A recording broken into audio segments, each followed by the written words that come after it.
but not only better drivers, that's official.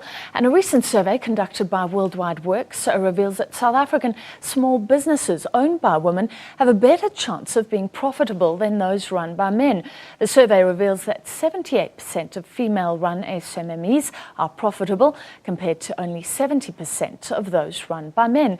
Female small business owners are in the minority, though, but Business Partners, which finances small and medium enterprises, says genuine gender parity seems to be within reach. We're joined now by Gugu Mjadu of Business Partners. Great to have you with us, Gugu. Good to be here. So the fact is that women are good at running small businesses, which create jobs, create growth in the economy, but we need more of them.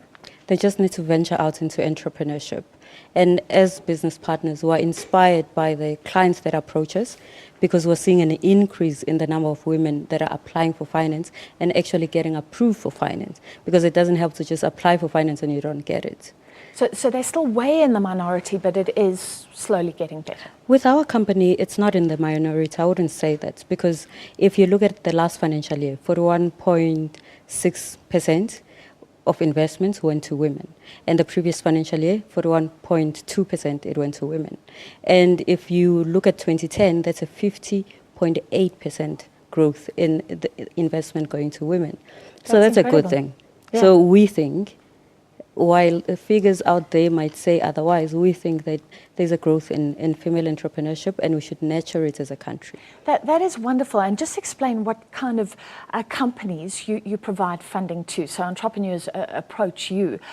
What sort of market segment are we looking at? What sort of companies do they We're start? looking at companies that have been around for 2 years at least.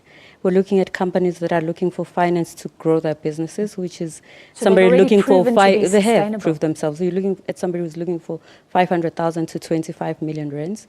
And if I say 41.6% of investment went to women, and I'm talking about R1 billion, so 41% of R1 billion is a lot of money that went to women. Very nice.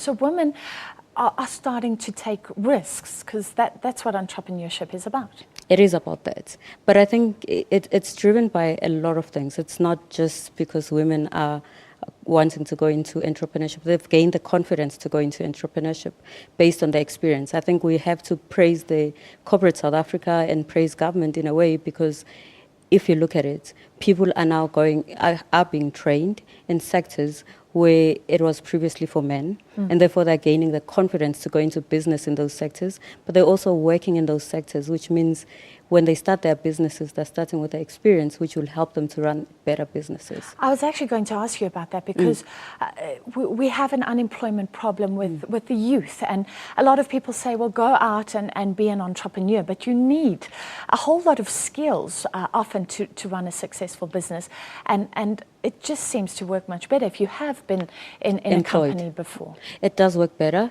but I think for young people, another option would be to look at a mentor and to start small. Sometimes with young entrepreneurs, you find that they want to start big and not necessarily allow their business to grow organically. So it's very important to allow your business to grow organically, but also to look for a mentor who's going to guide you. And you need to listen to that mentor, because that's very key if you're in entrepreneurship. You don't know everything.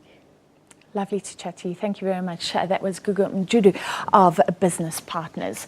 Well, August the 9th, tomorrow, a day to celebrate the backbone of the South African society. The country honours female emancipation and the part that women have played in shaping democracy. In 1956, women marched on the union buildings to protest against discriminatory pass laws. Since 1994, women have forged a new dispensation. Women, equal to any task, from homemaker to entrepreneur. Electronics, telecommunications, manufacturing and automotives. Women are driving the changes. We employ 270 people, of which approximately 250 are women.